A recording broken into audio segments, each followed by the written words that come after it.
बीते कई दिनों से मुस्लिम एजुकेशन कमिटी विवादों के घेरे में है। हम आपको बता दें कि 24 नवंबर को मुस्लिम माइनॉरिटी डिग्री कॉलेज में प्रोफेसर फारूक अली और मोहम्मद इस्लाम को लेकर के अविश्वास प्रस्ताव लाया गया था। बता दें कि प्रोफेसर फारूक अली एमएससी के महासचिव रहे हैं और मोहम्मद इस्लाम अध्यक्ष। वहीं अविश्वास प्रस्ताव के दौरान प्रोफेसर फारूक अली की जगह हारिस फरीद खां को महासचिव बनाने की घोषणा की गई, जबकि अध्यक्ष रहे मोहम्मद इस्लाम के जगह डॉक्टर मजहर अख्तर शकील को अध्यक्ष बनाने की घोषणा हुई, जिसके बाद एमएससी में घमासान शुरू हो गया। वहीं बीते दिन प्रोफेसर फारूक अली ने प्रेस वार्ता कर मुस्लिम माइनॉरिटी डिग्री कॉलेज के सचिव मुकर्रम अली खान को गैंगस्टर कह दिया, जिसके बाद सियासी घमासान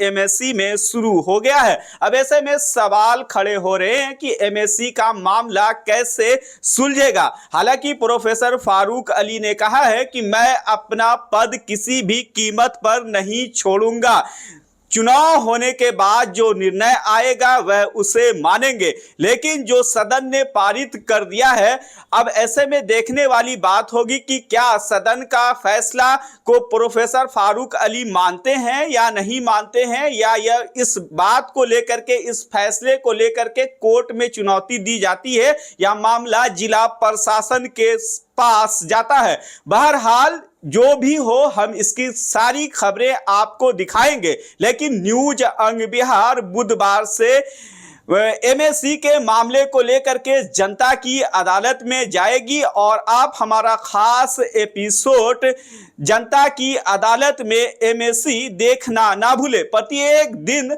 हम आज से यानी कि बुधवार से प्रत्येक दिन हम आपको एमएससी को लेकर के जनता जो कह रही है, भागलपुर की जनता एमएससी से जुड़े पुराने सदस्य क्या कुछ कहेंगे, वो सारी खबरें हम आपको प्रतिदिन दिखाएंगे। इसके पहले आज हम आपको यह भी दिखाएंगे कि प्रोफेसर फारूक अली ने अपने प्रेस कॉन्फ्रेंस में क्या कुछ कहा था और मोहम्मद इस्लाम ने क्या कुछ कहा था। मोहम्मद इस्लाम और फारूक अली का बयान दिखाने के बाद हम आपको यह भी दिखाएंगे कि जो एमएम डिग्री कॉलेज के सचिव मुकर्रम अली खान पर आरोप लगे हैं, उस आरोप का जवाब मुकर्रम अली खान कैसे दे रहे हैं। साथ ही साथ एमएम डिग्री कॉलेज के जो टीचर है, शिक्षक है, यानी कि अपने सचिव को लेकर के किस तरह से बचाव में उतरे हैं, आप देखिए यह पूरी रिपोर्ट। स्थापना मुस्लिम समुदाय में शिक्षा के विस्तार के लिए किया था, न कि कमाई का जरिया बनाने, न लूट का जरिया बनाने के लिए। लेकिन जानते हैं जब पूरे देश में भ्रष्टाचार का बोलबाला है तो ये उससे बचाव रहेगा। तो उसी की ये महाजराई है, उसको बोलते हैं, उसी का ये युद्ध है, जंग है। जो बोलिए, मैं ये कहना चाह रहा था कि 12 नवंबर 2023 को लगभग पक्का 1 साल हो रहा है, मुस्लिम एजुकेशन कमेटी की आम सभा ने ये हाउस को डिजॉल्व किया। तो फिर हाउस है कहाँ? और ये पूरा पावर अध्यक्ष महोदय को, इंजीनियर मोहम्मद इस्लाम साहब को दिया कि अगर बाय चांस अगर इलेक्शन नहीं हो पाता है किन्हीं कारणों से, तो जनरल जो सेक्रेटरी वगैरह है इंतजामिया कमेटी के, जो यूनिवर्सिटी भी चलता है से जाता है और कहीं कहीं जाता है, वो कैसे बनेंगे। तो इसके लिए इनको अधिकृत किया गया और उसमें 47 मेंबरान ने यूनानिमस डिसीजन लिया। वैसी स्थिति में जब कोई हाउस है ही नहीं और इसी बुनियाद पर 2 बार प्रेसिडेंट महोदय ने इसका अवधि बढ़ाया, विस्तार किया, और उसी बुनियाद पर जो कार्रवाई की गई है प्रेसिडेंट महोदय के आदेश से, हमने जो भी कुछ चिट्ठी इन्होंने खुद दिया है, एक चिट्ठी हमने जो निकाला है इनके आदेश पर निकाला है। कल की बैठक को क्या समझते हैं? कल की बैठक नामनिहात है, बेबुनियाद है, गैर कानूनी है, गैर आईनी है। हाउस अभी है ही नहीं। अगर इतना ही है तो चुनाव लड़ें, लड़ करके बुलाएं, जो आवे जीत करके हम उनको 1 सेकेंड में इसी हाउस में पूरा चार्ज सुपुर्द करेंगे। अदरवाइज मैं नहीं दूंगा तो नहीं दूंगा, और मैं गुंडई नहीं करूंगा, कानून का सहारा जरूर लूंगा। ये सोसाइटी रजिस्ट्रेशन एक्ट के तहत रजिस्टर्ड है, इसके और भी रास्ते खुले हुए हैं। जिला प्रशासन और तमाम चीज़ों में भी मैं इसकी दे सकता हूं, लेकिन मैं अभी दूंगा नहीं। ये माहौल बनने का कारण क्या लग रहा है? ये माहौल बनने का कारण है कि गैंगस्टरिंग, एक गैंग बन जाता है कि इनके रहते हुए बहुत सारे चीज़ में खौफ है। हर बार सुनिए यही धमकी दिया जा रहा है कि हमारे पास जो है और हमको कुछ नहीं करना है। कितने दिनों से ये कमेटी है? ये माहौल इसलिए बना कि ये कुछ लोगों ने जो को लगा कि शायद जो है उनके जो है वो लोग जो कुछ वो कर रहे हैं मनमानी वो कर रहे हैं, उस पर शायद उनका अंकुश लगेगा। इस वजह से उन्होंने जो है इस तरह का माहौल बनाया। नंबर 2, जो चीज़ और हम कहना चाह रहे थे, इनका तो हमको शक्ल याद नहीं, मौजूद थे वहाँ 37 मेंबर का जो आप कह रहे हैं कि उन्होंने जो है उसमें मौजूद थे। आपको पूरा जो है मैं उनसे आपसे पूछना चाहूँगा, क्या 37 मेंबर वहाँ मौजूद थे? दस्तखत किस चीज़ का था? दस्तखत था बुलाने के लिए, रिक्वेशन करने के लिए। लेकिन मीटिंग में जो पास हुआ है, 1 मिनट, जो मीटिंग में उन्होंने जो पास किया उसमें 28 मेंबर से ज़्यादा नहीं था। और हमको इन्फॉर्मेशन है कि शायद 28 से भी कम लोग थे, जो कि 50% से कम है। इसलिए कि जो वहाँ तो सदन की वीडियोग्राफी भी है। हाँ ठीक है, आप देख लीजिए। हम आप उस जो बैठक जो हुई थी उसको जायज मानते हैं या? बिल्कुल नाजायज, बिल्कुल गैर आईनी, असंवैधानिक, अनकॉन्स्टिट्यूशनल और मीनिंगलेस हम मानते हैं। कोर्ट में मामला बोले जाए, हम तो मानेंगे नहीं उनका जो है। अगर उनको लगता है कि हम नहीं मान रहे तो जाए कोर्ट में जो है। ये तो उन्होंने कहा है, उनसे ये सवाल पूछना चाहिए था। 10 साल तक उन्होंने मुझे बड़े इज्जत से बैठा के रखा, कभी तो मेरे खिलाफ कुछ बोला नहीं। और सबसे बड़े इदारे का सेक्रेटरी बना करके मुझे 2014 में भेजा यहाँ, और आज तक मेरा पीठ थपथपाते रहे कि यहाँ आपने ये उपलब्धि करा दी, ये काम करा दिया, वो काम करा दिया। अब शैतान वो कह रहे हैं, तो ये सवाल उनसे पूछना चाहिए कि किस हैसियत से आप हमको शैतान कह रहे हैं। और गैंगस्टर, तो कौन सा गैंगस्टर ऐसा है जो कॉलेज में इस तरह से काम कराता? सारे मुद्दे तो मैंने ही उठाया। उर्दू पर कभी कोई काम नहीं हुआ, उर्दू को जोगिंदर महतो ने भागलपुर यूनिवर्सिटी में बंद करा दिया। अब उर्दू में कोई एग्ज़ाम नहीं दे सकता है, उसके लिए मैंने केस किया, मैंने जीता।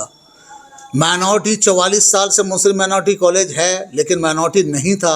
मैंने 17 में केस अपने नाम से किया, 19 में जीता, माइनॉरिटी मैंने करा दिया।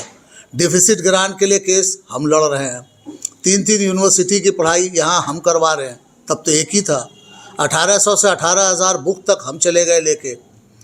3 गुना सैलरी मैंने बढ़ा दिया, 1.5 गुना से ज़्यादा मैंने यहाँ पर जो है तो बिल्डिंग बनवा दिया। तो इस तरह से काम तो करते आ रहे हम। अब अगर इनको दबंगता नज़र आती है मेरे अंदर या गुंडा है, तो वो बताएं कि वो जिन लोगों के साथ रह रहे हैं, जिसके साथ बैठ रहे हैं, दबंग कौन है? दबंग को तो वो लेके घूम रहे हैं साथ में। सारे दबंग तो उनकी तरफ हैं, उनकी उपलब्धियां गिनाएं वो। कि और जो लोग हैं मुस्लिम एजुकेशन कमेटी में, कोई एक सेक्रेटरी तो हम है नहीं, 9 सेक्रेटरी हैं। उनके बारे में बताएं कि वो लोग क्या कर रहे हैं, जिनकी संस्था ख़त्म हो चुकी है, या जहां एक स्टूडेंट नहीं बचा है, स्टूडेंट के नाम पे खाना पूर्ति हो रही है। हमारे यहाँ के देखिए कितना क्लास हो रहा है, बच्चे भरे हुए हैं। हमसे मत पूछिए, बच्चों से पूछिए कि यहाँ क्लास किस तरह से हो रहा है। हमारे यहाँ मेरे स्टाफ से पूछिए कि हम किस तरह से चला रहे हैं। आज तक हमारे यहाँ रे तक किसी ने किसी को नहीं कहा। हमारे सारे स्टाफ हमसे खुश हैं। पद क्यों नहीं छोड़ना चाह रहे हैं सर? वो कुछ कारण तो होगा। उन्होंने कहा कि 11 नवंबर 2023 को उनको एक पावर हम लोगों ने दे दिया। वो पावर क्या है? वो पावर क्या उनको आजीवन के लिए दे दिया गया? क्या उस पावर में हमने परसेंट रूल लगवा दिया? मुस्लिम एजुकेशन कमेटी के आइन के हिसाब से कोई भी परसेंट रूल यहाँ कभी नहीं लग सकता। प्रेसिडेंट को ये दिया गया था कि चूंकि इलेक्शन का मामला है, अगर वो टाइम पर नहीं हो सका तो आप 2-4 महीने का एक्सटेंशन ले लें। उन्होंने एक्सटेंशन लिया उस पावर के दम पर, लेकिन उसको हाउस में आके पारित करवाया। और जब भी वो एक्सटेंशन ले रहे हैं या जो भी फैसला ले रहे हैं, उसको हाउस में ही पारित कराया जा रहा। आप अगर देखना चाहें तो मैं आपको दिखा सकता हूं कि फारूक अली साहब ने उसके बाद 3 जनरल बॉडी की मीटिंग करवाई, और उस तीनों मीटिंग में जो फैसला हाउस ने लिया वही मान्य है। तो जब हाउस ने 37 आदमी, मेरे पास 43 आदमी ने एजेंडे पर साइन किया था, 2 बंदा आउट ऑफ स्टेशन हो गया, 2 बीमार हैं, ऑन बेड हैं, और 2 किसी कारण नहीं आ सके। 37 आदमी आए, और 37 में मेरे सबसे बड़े MEC के जो मेंबर हैं, जिनको आप सीनियर बोल सकते हैं, वो शमसुद्दीन साहब, जो जब से MEC है तब से वो हैं, वो हमारे साथ। नैयर आजम साहब हमारे साथ, और अंशु अंसारी साहब हमारे साथ। नहीं आ सके हाशिम साहब, वो भी पहले मेंबर हैं, फाउंडर मेंबर हैं, वो भी हमारे साथ। और सबसे बड़ी बात, हमारे गार्जियन एमईसी के वर्दी खान साहब, वो भी हमारे साथ। तो जिस बंदे ने आपको वहाँ तक पहुँचाया वो भी मेरे साथ है। उनकी टीम में 7 आदमी होते हैं, 1 president, 1 joint general secretary, 3 joint secretary, 1 vice president, 1 treasurer. 2 वो अकेले रह गए, 5 मेरे साथ हैं। तीनों joint secretary, 1 vice president, 1 treasurer, 5 का 5 उनकी टीम का मेरे पास है। और जो आपको कमेटी ने पावर दे करके बनाया प्रेसिडेंट जनरल सेक्रेटरी, वही कमेटी आपसे पद वापस ले रही है या आपको उतार रही है। तो बनाया तो आप बन गए, उतार रही है तो आप उतरने को तैयार नहीं है। ये कौन से कानून में लिखा हुआ? तब तो आज अगर मान लीजिए कि भारत के संविधान में अगर अभी मोदी जी सत्ता में हैं और राहुल गांधी बोले कि नहीं साहब सत्ता में हम, अगर वो दावा पेश करें कि मेरे पास 300 MP है, तो क्या मोदी जी बोलेंगे कि हम सत्ता नहीं छोड़ेंगे चूंकि हमको पहले 400 MP चुन करके बैठाया है? ऐसा तो कोई कानून नहीं। आज मेरे पास मेजोरिटी है तो मेजोरिटी मेरे पास है, आपके पास नहीं है। आप तो 2 आदमी से बैठ करके इंटरव्यू दे रहे हैं। चुनाव की बात कर रहे हैं कि सर चुनाव का निर्णय आएगा। चुनाव कराने का हक कहाँ उनके पास? वो किस हक से चुनाव कराएंगे जब हौज उनके साथ नहीं है? चुनाव कराने से पहले उनको हौज में पास कराना होगा।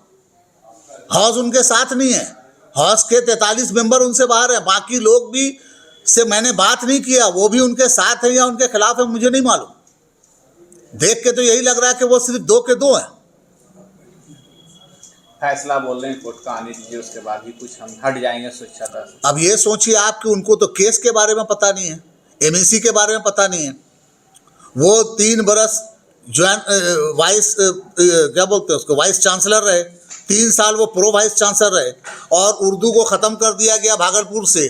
और वो मुस्लिम एजुकेशन कमेटी के जनरल सेक्रेटरी, उन्होंने एक एप्लीकेशन भी उर्दू के फेवर में नहीं लिखा भागलपुर यूनिवर्सिटी के वाइस चांसलर को कि साहब उर्दू को वापस कीजिए, या किसी जगह पर उन्होंने एक कलम नहीं लिखा।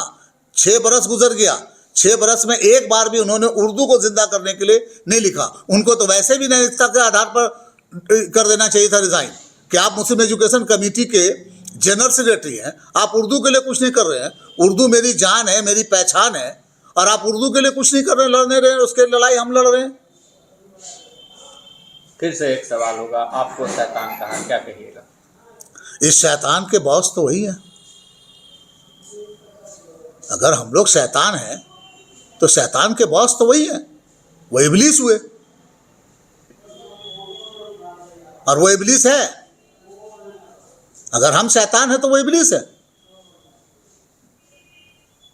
ठीक, थैंक्स। देखिए, सबसे पहले तो मैं ये बता देना चाहता हूँ कि कोई भी संस्था और देश संविधान से चलती है। संविधान सबसे ऊपर होता है और कोई भी फैसला हाउस करती है। हाउस में जो फैसला होता है उसको सबको मानना है। इन्होंने हाउस के फैसले को दरकिनार करते हुए अपना हठधर्मी पर अड़े हुए हैं। ये बड़ा दुर्भाग्य है कि हाउस के फैसले को नकार दिया गया। ये कहते हैं कि मेरे ऊपर 14 साल से मैं महासचिव हूँ, मेरे ऊपर आज तक अविश्वास प्रस्ताव नहीं लाया गया। मैं उनसे ये पूछना चाहता हूँ कि 14 साल में उन्होंने क्या किया? क्या इन्होंने एक भी इदारा में एक ईंट भी जोड़ने का काम किया है? इन्होंने मुस्लिम एजुकेशन कमेटी का तमगा लेकर प्रोवीसी और वाइस चांसलर तक बने हैं, लेकिन मुस्लिम एजुकेशन कमेटी के लिए उन्होंने एक काम नहीं किया। वो आए और हम लोगों के साथ खुले मैदान में और डिबेट करें, अब बताएं कि हमने मुस्लिम एजुकेशन कमेटी के लिए क्या काम किया। उन्होंने एक काम नहीं किया है।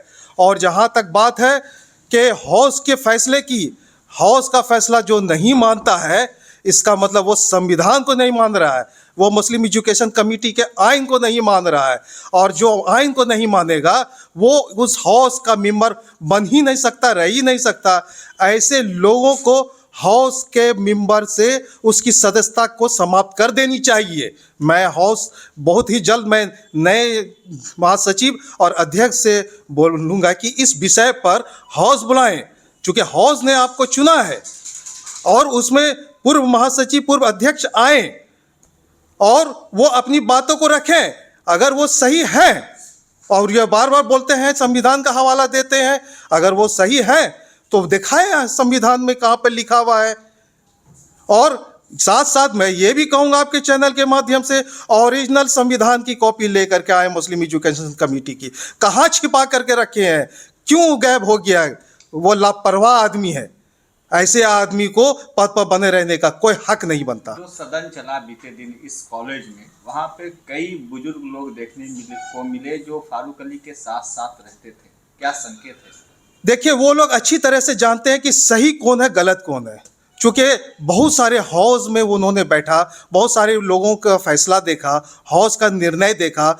जब उनको लगा कि नहीं, हमारे पूर्व महासचिव, पूर्व अध्यक्ष असंवैधानिक तरीके से, गलत तरीके से फैसला लेते जा रहे हैं और ये लोग संविधानिक तरीके से सारा फैसला ले रहे हैं, तो वो लोग हमारे साथ आ गए और हम लोगों के साथ आ करके नए अध्यक्ष और महासचिव को चुना। तो बर्दी खान क्या आपके साथ है? बिल्कुल साथ है। आप तो देखा ही होगा कि 24 तारीख के आम सभा में वो आए और हमारे पक्ष में बोले भी, और उन्होंने यहाँ तक ये कहा कि उन लोगों के द्वारा कर उठाया सारा कदम वो गलत है। जो आपके ये जो सचिव हैं मुकर्रम साहब, उनको लेकर के उन्होंने कहा कि गैंगस्टर है, 4 लोग जो है तो इस इदारे को बर्बाद कर रहे हैं।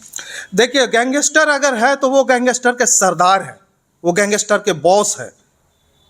और एक शैक्षणिक संस्था के सेक्रेटरी के बारे में इस तरह का बोलना और इस तरह का असंसदीय शब्द का प्रयोग करना, ये उनको शोभा नहीं देता। इसी बिना पर मैं उनको ये मैं हौज से मांग करूंगा कि इसी बिना पर उनकी सदस्यता को समाप्त कर दी जाए। अगर कोई और बोलता तो हमारे पूर्व महासचिव जो है इसकी सदस्यता पर, उसकी सदस्यता पर सवाल खड़ा कर देते। एक रिपोर्टर पे भी फारूक अली भड़क गए थे। देखिए, कल के मैंने प्रेस कॉन्फ्रेंस में हमारे पूर्व महासचिव और अध्यक्ष का जो बॉडी लैंग्वेज देखा, उनसे वो लोग हड़बड़ाए हुए थे, झिंझला करके बात कर रहे थे, और उससे ये साफ जाहिर हो रहा था कि बहुत सारी उन्होंने गलती किया। वो आज पद इसलिए नहीं छोड़ना चाह रहे हैं कि जैसे हम चार्ज देंगे और चार्ज नए महासचिव अध्यक्ष अगर लेंगे तो बहुत सारी बात सामने आ जाएगी। हो सकता है कि उनको उन पर कानूनी कार्रवाई भी हो सकती है, इसलिए वो पद नहीं छोड़ना चाह रहे हैं। यह मामला अब लगता है कि जिला प्रशासन के पास भी जाएगा, उन्होंने कहा है कल के प्रेस कॉन्फ्रेंस में। उनको जाने से कौन रोकता है, वो जाएं। लेकिन जहाँ तक मुझे मालूम हुआ, पता चल रहा है, हो सकता मैं गलत हूँ, लेकिन मुझे पता चल रहा है एमईसी के गलियारे में एक और आवाज़ आ रही है कि उन्होंने कहा है, हो सकता गलत है, मैं पहले बोल रहा हूँ, लेकिन सुनने में आ रहा कि अगर मैं पद पर नहीं रहूँगा तो सभी इदारे को बर्बाद कर दूंगा। अगर ऐसा उन्होंने ये सोच के रखा है तो ये भूल जाए, भागलपुर की जनता ये चीज़ को बर्दाश्त नहीं करेगी, इसका जवाब देना होगा। अपना परिचय बता दीजिए। मैं मोहम्मद आरिफ अली, जॉइंट सेक्रेटरी मुस्लिम एजुकेशन कमेटी। देखिए, इस मामले पर हम लोग क्या बोलें, लेकिन जो हम लोग की फीलिंग्स है, स्टाफ है, मैंने स्टाफ के लिए, कॉलेज के लिए सारी ज़िंदगी वक्फ कर दी। और जहाँ तक मुकर्रम अली ख़ान साहब का सवाल है, दिल को चुभा ये सेंटेंस सुन के। इस सेंटेंस का इस्तेमाल कतई किसी भी कीमत पर उन्हें नहीं करना चाहिए, डॉक्टर फारूक अली साहब को नहीं करना चाहिए। क्या लाइव में देख रहे थे सर, क्या सेंटेंस कहा था? मैं देख रहा था कि हम लोग तो देख रहे हैं, वो हमारे सुप्रीम बॉडी है एमईसी, कॉलेज के स्टाफ सारे जो है वो अपनी जीवी के साथ है, पूरी मजबूती के साथ है। और हम लोग इस हकीकत को जान रहे हैं कि आज जो हम लोगों के अंदर जो उम्मीद की किरण पैदा हुई है, उसके वाहिद जिम्मेदार, उसके कर्णधार हमारे सेक्रेटरी मुकर्रम अली खां है, कोई दूसरा नहीं है। आज इन्होंने कॉलेज की कश्ती को जिस मुकाम पर ले जाके खड़ा किया है, हम लोग दिन रात दुआएं कर रहे हैं कि वो वक्त भी आएगा जब सुकून की 2 रोटी हम लोगों को मिल पाएगी।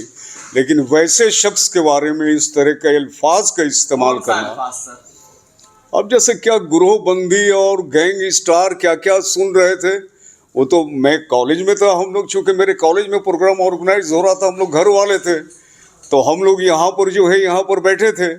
हम लोग जब यहाँ पर बैठे थे तो सारा चीज़ लाइव टेलीकास्ट देख रहे थे। तो लाइव टेलीकास्ट जो देख रहे थे, बहुत दिल को चुभा ये बात सुन के कि वो बंदा 10-11 सालों से आने के बाद आज इन्होंने जो कॉलेज के लिए किया है, जो इनकी कुर्बानियां हैं स्टाफ की ज़िंदगी के लिए, उसका कोई दूसरा मिसाल नहीं मिलता।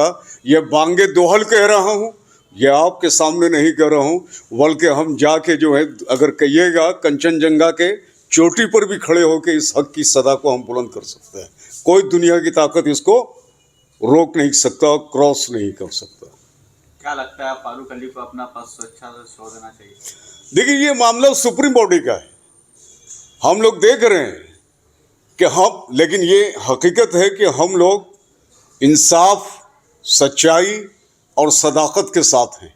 और सदाकत और इंसाफ यही है कि जो मामला जहाँ तक तूल पकड़ रहा है कतई, और मैं आपके माध्यम से आपके ज़रिए एक बात और कहना चाहूँगा, बहैसियत कौम के एक फ़र्द, सोशल वर्कर, दर्द रखने वाले, कि जो मामला जहाँ तक पहुँचा है वहाँ तक नहीं जाना चाहिए, चूँकि औरों में इसका बहुत गलत मैसेज जा रहा है। मैं बता दूं कि अनिल पासवान ने 9:45 बजे रात को पटना से मुझे फ़ोन किया और उसने हमसे पूरा ब्रीफ मांगा कि क्या देख रहे हैं कि वहाँ एजुकेशन कमेटी में चुनाव हुआ, एक कमेटी बनी और फिर दूसरा प्रेस कॉन्फ्रेंस हुआ, क्या मामला हो रहा है आप लोगों के एजुकेशन कमेटी में। तो मैंने उनसे संक्षेप में यही बात की, मुख्तसर में, कि देखिए वो सुप्रीम बॉडी है, उसमें हम लोग डायरेक्ट इंटरफेयर नहीं कर सकते, लेकिन हम लोग एम्प्लॉय हैं। लेकिन हम लोगों को ये फिक्र है कि जो खेल तमाशा हो रहा है उससे मेरी ज़िंदगी पर बुरा असर न पड़े, और ये डेमोक्रेटिकल तरीका है, उन लोगों का मामला है, वो सारा शॉर्ट आउट हो जाएगा। इस तरह से खूबसूरती के साथ हमने कट करते हुए हमने बात को ख़त्म की। लेकिन मेरा ये मानना है कि जो मैसेज हम ज़माने को दे रहे हैं, जो पैगाम हम दे रहे हैं, जो हमारे दुश्मन हैं, मैं साफ तौर पर आपको कह देना चाहता हूँ, जो हालात हैं आज, जिस तरह से हमारे कॉन्स्टिट्यूशन, हमारे आपसी सद्भाव, गंगा जमुना तहजीब को जो बुरी नज़र लगी है, कहीं वो नज़र इस अदारे पर भी ना लग जाए। और अगर ऐसा लग जाएगा तो कौम का ये अदारा, जो उस वक्त के सर सैयद थे जिन्होंने बुनियाद डाली गरीबों और जो है पिछड़े और मजलूमों के एजुकेशन देने के लिए, सोसाइटी को डेवलप करने के लिए, आगे बढ़ाने के लिए, आज उनकी रूह तड़पती होगी जो हो रहा है। रह गई बात, आपने मुकर्रम अली खान साहब के बारे में पूछा। मुकर्रम अली खान साहब हमारे सेक्रेटरी, हम लोग को खुशी इस बात की है कि वो डिग्री कॉलेज के सेक्रेटरी हैं, मैं कलेजा ठोक के कहता हूँ। और उनकी जो कारकर्दगी है, उनकी कारकर्दगी को एक तराजू के पल्ले पर रखा जाए और पूरे एजुकेशन कमेटी के जितने भी अदारे हैं उसकी कारकर्दगी को एक पल्ले पर रखे।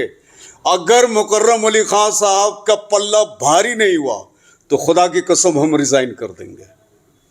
आए लोग बात करें, आज उर्दू खत्म हो गया, उर्दू अदारा, मेरी शनाख्त उर्दू से, मेरी शनाख्त को ख़त्म कर दिया गया। इतना भी लोग मुनासिब नहीं समझे कि उसके खिलाफ प्रपोज कर दे, कदम आगे बढ़ाते।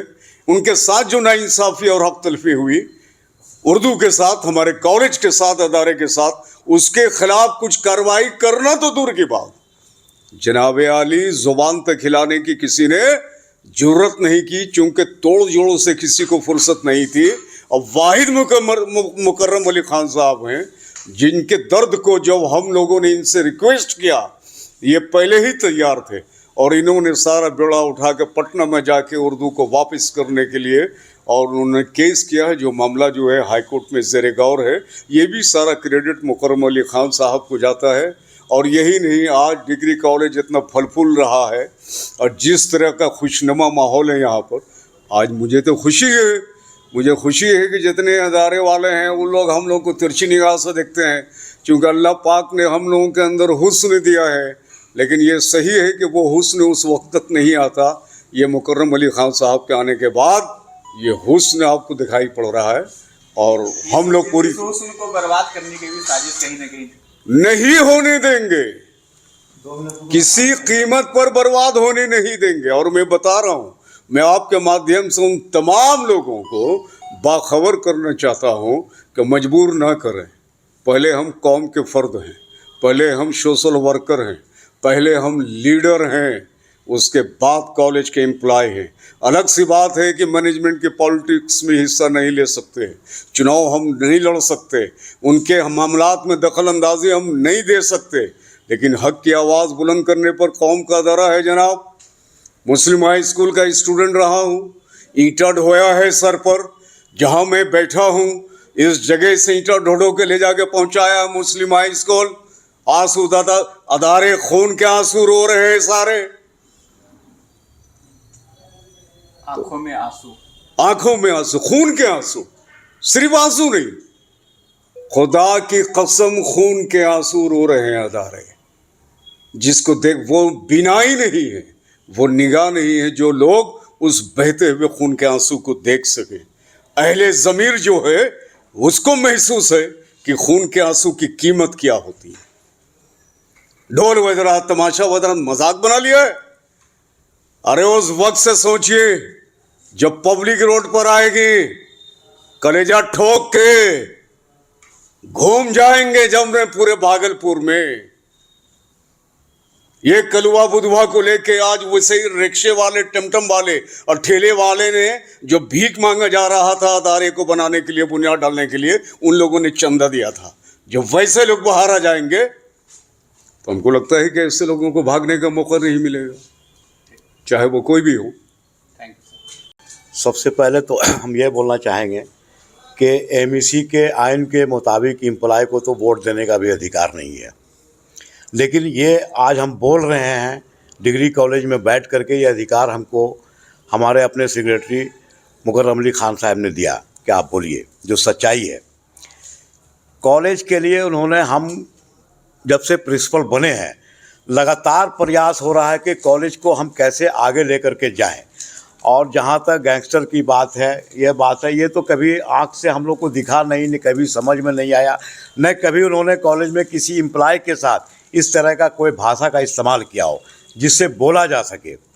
और हम लास्ट में भी जो हमारे वाइस प्रिंसिपल साहब बोले उर्दू के बारे में कि भागलपुर यूनिवर्सिटी से हमको लगता है कि 16-17 में या 14-15 में उर्दू में सिर्फ इंग्लिश और हिंदी का अलाउ किया गया कि आप एग्जामिनेशन में लिख सकते हैं। तो हम कौम के हमदर्द लोगों से ये पूछना चाहते हैं कि वो लोग कहाँ थे, ये कौम का बेड़ा किसने उठाया जो उर्दू के लिए 23 के अक्टूबर-नवंबर में यही मुकर्रम अली खान ने हाई कोर्ट में रीट किया है जाकर के। तो ये कौम के लोग जो बेड़ा उठाते हैं कि हम कौम के रहनुमा हैं और रहनुमाई कर रहे हैं, तो ये कहाँ थे। और ये अल्पसंख्यक अदारा है, हमारा ही फ़र्ज़ है कि हम उसके अल्पसंख्यक अदारे के सेक्रेटरी को नहीं जाकर के अल्पसंख्यक अदारा है और उर्दू को रोक दिया गया है। हम और भाषा की बात नहीं कर रहे, और लैंग्वेज की बात नहीं कर रहे, लेकिन उर्दू को रोका गया, तो इसका दर्द है हमको। दूसरा, अभी हमने प्रेस कॉन्फ्रेंस में सुना कि मुस्लिम एजुकेशन कमेटी के मातहत चलने वाले 9 में से 6 अदारा बंद हो चुका है। इसका जवाबदेह किस पर तय होगा? आप अगर चला नहीं सकते हैं तो आप हैंडओवर कीजिए अदारे को, जो लोग चला रहे हैं उसको कीजिए बंद करने का। ये पूर्वजों का कायम किया हुआ अदारा है, इसको आप बंद कर दिया और खामोशी से कलम बंद करके आप रख दिया। ये अदारा क्यों बंद हुआ, क्या है बंद हुआ? हम लोग भी उसी स्कूल से पढ़े हैं, मुस्लिम हाई स्कूल से ही पढ़े हैं। तो इस पर जो है, और ये सरासर गलत इल्ज़ाम है, क्योंकि हम लोग काफ़ी दिनों से 10 साल के इन्हीं के मातहत हैं कॉलेज में। न कभी कोई भाषा, न कभी कोई गाली गलौज, न किसी के साथ कोई ज़्यादती, बल्कि सारी की बात सुनते हैं और सुन करके उसको आगे बढ़ाने का काम करते हैं। तो हम कौम के हमदर्द लोग से बोलेंगे कि वो आगे आएँ और बताएं कि उर्दू के लिए उन्होंने क्या किया। क्या उन्हें पद छोड़ देना चाहिए? बिल्कुल छोड़ देना चाहिए। जब वही आपके वही मेंबर, जैसा कि उन्होंने बताया कि 47 मेंबर ने चुना था, तो उसी 47 में से 40 मेंबर ने तो उनको हटाया, कोई बाहर का तो मेंबर आया नहीं, वही मेंबर हटाए हैं। तो और इसको फ्री करना चाहिए ताकि अदारा अपना काम कर सके। हम लोग भी डिस्टर्ब हो रहे हैं, हम लोग भी काम नहीं कर पा रहे हैं सही से, मेंटली डिस्टर्ब हैं। यहाँ पढ़ाई पाठन का काम है, तो इसको होना चाहिए, नहीं तो आवाम को जवाब देना होगा। हम लोग से भी आवाम पूछ रहा है। Thank you. मैं यहाँ पर लगभग 35-36 साल हो गए और यहाँ पर काम करते हुए एक ऐसे इदारे में जहाँ से हम लोग बहुत सारे स्टूडेंट को, छात्र छात्राओं को पढ़ा लिखा कर उनके कैरियर को बनाया। लेकिन जो हमारे मैनेजिंग कमेटी के पूर्व सचिव इस तरह का अगर आरोप लगाते हैं तो ये गलत है, इसलिए कि उन्होंने आज तक हम लोगों से पूछा तक नहीं कि आपके इदारे में किस तरह से क्या चल रहा है, क्या सरकार से उन्होंने इतने बड़े अरसे तक किसी तरह की कोई पहल नहीं की जिससे कि हम लोगों का जो भी मुसीबत तकलीफ़ वो दूर हो। इस तरह की उन्होंने कभी बात नहीं की। लगभग उनको 2014 में वो महासचिव के पद पर आए थे और हम लोग इस तरह का जो माहौल देख रहे हैं ये माहौल नहीं होना चाहिए था और हमारे महाविद्यालय के शासी निकाय के सचिव महोदय इस महाविद्यालय के लिए जो अभी कार्य किए हैं ये इससे हम लोग संतुष्ट हैं और आगे भी हम लोग इनके लिए मजबूती से लगे हुए हैं कि जो भी काम बाकी है हमारा सरकार के यहाँ लंबित है उसको पूरा करें। जी, आरोप सर लगा रहे हैं गैंगस्टर कहा गया है, ये गलत है। गैंगस्टर लैंग्वेज इस तरह के संस्था में लगाना गलत होगा जहाँ हर तरह की और उच्च शिक्षा, जहाँ से पढ़ाई लिखाई और शिक्षा का माहौल है, यहाँ अगर इस तरह की बातें होती हैं तो ये बहुत गलत बात है और ऐसी भाषा इतने बड़े काबिल आदमी को नहीं कहनी चाहिए।